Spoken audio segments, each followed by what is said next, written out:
L'intelligence artificielle n'est pas née avec ChatGPT.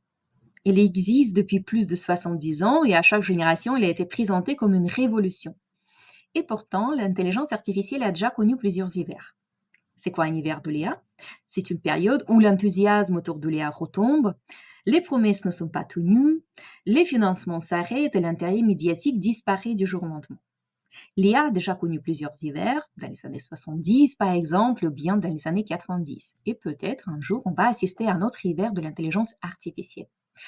Ce phénomène, il a un nom, ça s'appelle Hype Cycle en anglais ou le cycle du hype en français.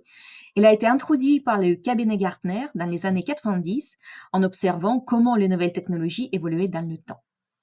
Comme vous pouvez voir à l'écran, lorsqu'une nouvelle technologie est lancée, il y a beaucoup d'intérêt autour de cette nouvelle technologie. On s'emballe, on pense que ça va tout changer, ça va tout révolutionner. Il y a beaucoup d'intérêt médiatique autour de cette nouvelle technologie. C'est à peu près ce qui se passe maintenant avec l'intelligence artificielle générative.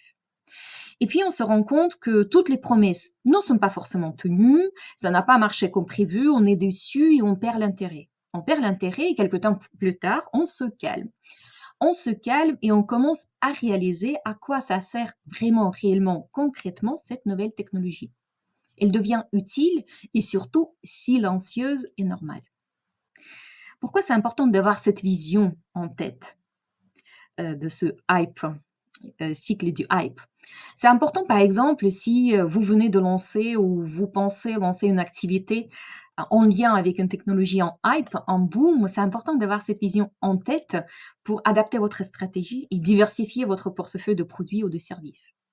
C'est également super important pour développer du recul face aux nouvelles technologies, pour rester plutôt proactif et pas juste réactif, pour ne pas être manipulé ou influencé par tous les bruits qu'on entend autour des nouvelles technologies. Et surtout pour garder une vision lucide, ce qui apporte réellement de la valeur.